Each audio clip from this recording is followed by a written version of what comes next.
Welcome to path IAS academy. मैं सुरेंद्र सप्रे और इस करंट अफेयर की सीरीज में आज हम देखने वाले हैं आर्ट एंड कल्चर सेक्शन से। और जो टॉपिक हमारा रहेगा वो world heritage sites in India रहेगा। भारत के विश्व विरासत स्थल उनके बारे में हम देखने वाले हैं। ये टॉपिक न्यूज़ में इसलिए है क्योंकि हाल ही में भारत में 2 नई साइट्स बनाई गई है। और सबसे पहले तो ये समझते हैं कि विश्व विरासत स्थल बनाने से किसी भी स्थान को क्या फ़ायदा होता है। तो सबसे पहले तो टूरिज्म को बढ़ावा मिलता है उस स्थान में, दूसरा स्थानीय लोगों को रोजगार मिलता है, और तीसरा उस स्थान का वैश्विक तौर पे पहचान मिलती है उस स्थान को। तो सबसे पहले देखते हैं कि इन विरासत स्थल को किसके द्वारा, किस अंतर्राष्ट्रीय संस्था के द्वारा बनाया जाता है। तो ये जो संस्था है ये यूनेस्को है, एक संयुक्त राष्ट्र संघ की एक प्रोग्राम है जिसके द्वारा इन विश्व विरासत स्थल को बनाया जाता है। तो देखिए, यूनेस्को जो है वो united nation educational, scientific and cultural organization है जिसकी स्थापना 1945 में की गई थी। और इसके जो सदस्य हैं वो 193 देश हैं, साथ में 11 एसोसिएट मेंबर्स हैं जिनमें नॉन गवर्नमेंटल, इंटर गवर्नमेंटल और कुछ प्राइवेट सेक्टर के भी मेंबर्स हैं। ये हमें ध्यान में रखना है। और साथ में इसका जो हेडक्वार्टर है वो पेरिस, फ्रांस के पेरिस में वर्ल्ड हेरिटेज सेंटर को बोलते हैं।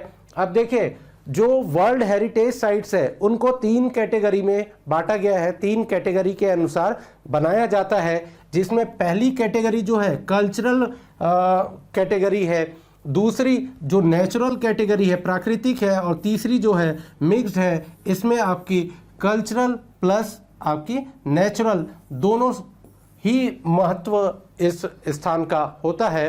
अब सबसे पहले तो यहाँ से देखते हैं कि भारत में कितनी वर्ल्ड हेरिटेज साइट्स है यूनेस्को के द्वारा बनाई गई। तो देखिए, भारत में कुल मिला के 40 वर्ल्ड हेरिटेज साइट है। पहले थी 38, अब इन 2 के मिलने से ये कुल मिला के अब भारत में वर्तमान में 40 वर्ल्ड हेरिटेज साइट्स है। और भारत जो विश्व में 6वें नंबर का है जहां पे सबसे ज़्यादा वर्ल्ड हेरिटेज साइट्स किसी भी देश में है। अब ये सवाल आता है कि तो पहला कौन होगा? भारत यदि 6वां है तो पहला कौन होगा? तो पहला है इटली, जहां पर 57 वर्ल्ड हेरिटेज साइट है, 57 वर्ल्ड हेरिटेज साइट्स है। हमें नंबर याद नहीं रखना, हमें सिर्फ देश का नाम याद रखना है कि नंबर 1 जो है वो इटली है, जहां पे सर्वाधिक जो विश्व विरासत स्थल पाए जाते हैं।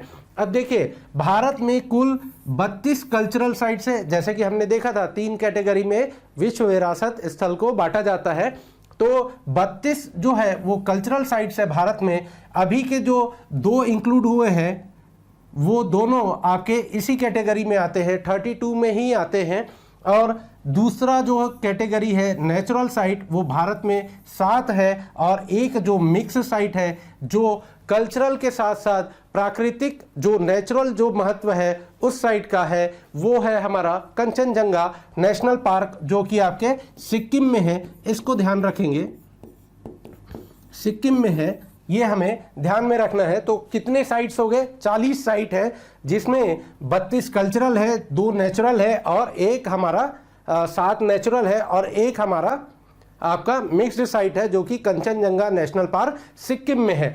चलिए नेक्स्ट देखते हैं। 2 जो वर्ल्ड हेरिटेज साइट्स अभी भारत में बनाए गए हैं उसमें रिसेंटली जो लेटेस्ट जो है वो आपका धोलावीरा है। और धोलावीरा हम जानते हैं, धोलावीरा साइट जो है वो सिंधु घाटी सभ्यता से बिलोंग करता है।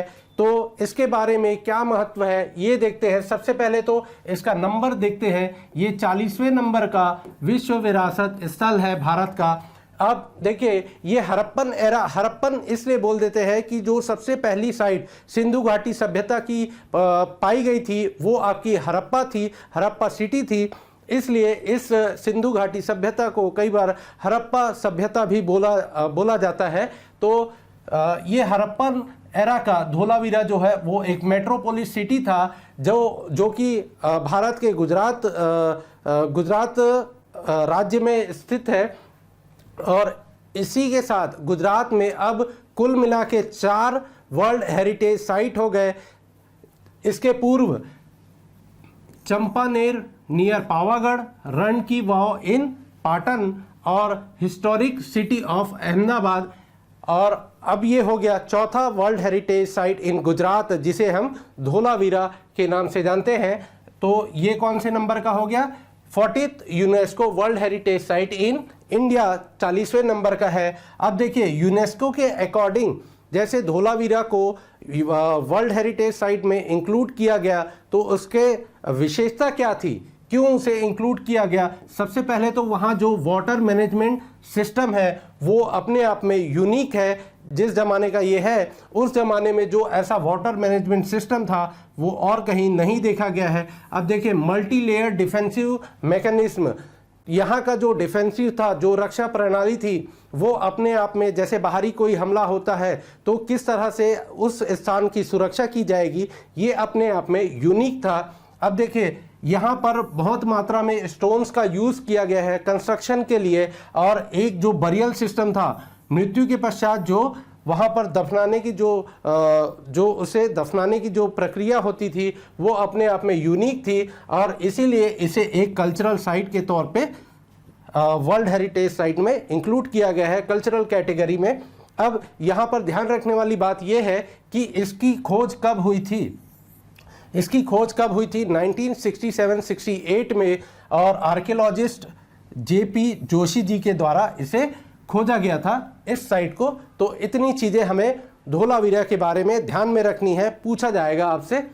नेक्स्ट देखते हैं सेकंड जो साइट है, यानी कि वो 39th नंबर की साइट है, ठीक है, वो धोलावीरा से पहले बनी है। धोलावीरा 40th साइट है 40वें नंबर का, और ये 39वें नंबर का साइट है जो कि आपके तेलंगाना के रुद्रेश्वर टेम्पल है। रुद्रेश्वर टेम्पल मतलब ये किन से बिलोंग करता है? ये शिव जी से बिलोंग करता है। ये शिव जी का मंदिर है। इसके बारे में इसकी खासियत देखते हैं। सबसे पहले तो ये कहाँ पे स्थित है? ये काकतीय रुद्रेश्वर मंदिर भी बोला जाता है। काकतीय वंश के द्वारा इसे बनाया गया था, तो इसलिए इसका नाम है काकतीय रुद्रेश्वर टेम्पल, जिसे हम रमप्पा टेम्पल भी कहते हैं। और ये स्थित कहाँ है? पालमपेट गांव में, जो कि मुलुगु डिस्ट्रिक्ट है, वारंगल के नज़दीक तेलंगाना में ये स्थित है। इसे अब यूनेस्को के वर्ल्ड हेरिटेज साइट में इंक्लूड किया गया है। ये कौन से नंबर का साइट हो गया? 39वां 39th UNESCO world heritage site in India. और ये जो है कब का है? ये 13वीं शताब्दी का है, 13th सेंचुरी का है। अब इसका जो कंस्ट्रक्शन था वो 1213 ईस्वी में कराया गया था, एडी में कराया गया था रुद्रेश्वर मंदिर का। और किन के द्वारा? काकतीय एम्पायर के द्वारा, काकतीय वंश के द्वारा करवाया गया था। अब देखिए ऐसी एक मान्यता है कि जो वहाँ काकतीय वंश के जो रूलर थे गणपति देव, उनके द्वारा उनको एक सपना आता है, शिव जी का सपना आता है कि मेरा भव्य मंदिर बनवाओ करके। तो ये एक मान्यता है, लोकल कथा है ये वहाँ की। तो ऐसा माना जाता है कि उनको सपना आया शिव जी का कि मंदिर बनवाओ, तो उन्होंने एक जो आर्किटेक्ट थे, रमप्पा थे, उनको बुलाया और अपने जनरल को बोला कि ये मंदिर बनवाओ। तो ऐसा बोला जाता है कि ये जो मंदिर है वो जो उनके सेनापति थे गणपति देव के, रेचरला रुद्र, उनके द्वारा ये बनवाया गया था। और ये जो था, ये मंदिर का अपने आप में शायद ये भारत में पहला ऐसा मंदिर है जो कि उसके जो मूर्ति का जो उनके आर्किटेक्ट है उनके नाम पर ये रखा गया है। तो आर्किटेक्ट इसके थे रमप्पा थे इनके आर्किटेक्ट, और शायद ये भारत में अपने आप में पहला मंदिर है जिसे उसके आर्किटेक्ट के नाम पे रखा गया है। अब देखिए यहाँ पर यूज हुई है सैंडबॉक्स टेक्नोलॉजी। सैंडबॉक्स टेक्नोलॉजी का इस्तेमाल किया गया है। ये टेक्नोलॉजी क्या है इसके बारे में समझते हैं। ये देखिए, ये रुद्रेश्वर मंदिर है, रमप्पा मंदिर जिसकी हम अभी बात कर रहे हैं। तो देखिए सैंडस्टोन टेक्नोलॉजी क्या होती है कि यहाँ पर एक बॉक्स बनाया जाता है, ऐसा बॉक्स बनाया जाता है, और इसमें सैंड, साथ में गुड़, जगेरी डाला जाता है। और कुछ ग्रेनाइट पाउडर्स ऐसे करके यहाँ पे फिलिंग की जाती है। अब इसकी खासियत क्या है, सैंडबॉक्स टेक्नोलॉजी क्यों यूज़ की जाती है? ऐसा देखा गया है कि काकतीय वंश के जितने जो रूलर थे, जो उनका आर्किटेक्ट था, जो भी वो बनाते थे, तो उनमें इस सैंडबॉक्स टेक्नोलॉजी का यूज़ किया गया है और साथ में वर्ल्ड लेवल पे भी इस टेक्नोलॉजी का यूज़ किया जाता है। और ऐसा देखा गया है कि वहाँ पर मड और आपका जो स्टोन्स है उनका यूज़ किया जाता है। लेकिन काकतीय वंश जो ये सैंडबॉक्स टेक्नोलॉजी यूज़ करते थे, उसकी खास बात यह है कि यहाँ पे जगेरी गुड़ को एक बाइंडिंग मटेरियल की तरह यूज़ किया जाता था और यहाँ पे मड की जगह यहाँ सैंड को यूज़ किया जाता था। साथ में ग्रेनाइट पाउडर इसका भी यूज़ किया जाता था, ग्रेनाइट पाउडर का यूज़ किया जाता था और गुड़ को as a binding material use किया जाता था। ऐसा बोला जाता है यहाँ पे बहुत सारे, जैसे अलाउद्दीन खिलजी के समय जो उसके जनरल थे मलिक काफूर, उनके द्वारा भी 1310 में इस पर हमला किया गया था, काफ़ी सारा डैमेज किया गया था। लेकिन जो असली परीक्षा थी इस मंदिर की वो कब हुई, जब 1819 में, ये शायद 16 जून 1819 की बात है, यहाँ पर एक भूकंप आया जो 7.7 रिक्टर स्केल था।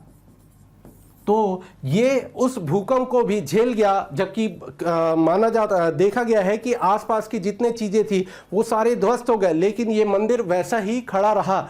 ये जो टेक्नोलॉजी है ये बेसिकली जो सिस्मिक वेव, जो भूकंपी तरंगे हैं, उनके लिए यूज़ किया जाता था कि जो भी स्ट्रक्चर है वो एज इट इज़ वैसी ही खड़ा रहे यदि कोई भूकंप आता है तो। अब यहाँ पे आप देख सकते हैं 7.7 रिक्टर स्केल का जो भूकंप आया था 18वीं शताब्दी में, उसको भी ये झेल गया था। तो ये थी सैंडबॉक्स टेक्नोलॉजी इस मंदिर की। अब जो लास्ट एक चीज़ हम यहाँ पे इस मंदिर के बारे में देखते हैं, वो मार्को पोलो जो इटली के ट्रैवलर थे, वो जब इस साउथ इंडिया में आए थे ऐसा ट्रैवलर, तो उन्होंने इस मंदिर को देख के कहा था कि the brightest star in the Galaxy of temples. इस मंदिर के बारे में ये बोला गया कि वो एक चमकता हुआ तारा है, इस पूरे मंदिरों के ब्रह्मांड में एक चमकता हुआ तारा है। वो किस मंदिर के लिए कहा था? रुद्रेश्वर मंदिर के लिए कहा था। और किसने कहा था? मार्को पोलो ने। ये जो थे मार्को पोलो, ये कहाँ के थे? इटली के ट्रैवलर थे। तो उम्मीद करता हूँ इतना जो टॉपिक था, ये छोटा सा टॉपिक था लेकिन बहुत इंपॉर्टेंट टॉपिक था, ये आपको समझ आया होगा। खास ध्यान रखिएगा, सैंडबॉक्स टेक्नोलॉजी के बारे में पूछा जा सकता है, इसके जो क्या बोलते हैं आर्किटेक्ट है उनके बारे में पूछा जा सकता है। तो इतना हमें ध्यान रखना है। और कितने भारत में कितने वर्ल्ड हेरिटेज साइट्स हैं, इनके बारे में प्रश्न पूछा जा सकता है। तो थैंक यू वेरी मच।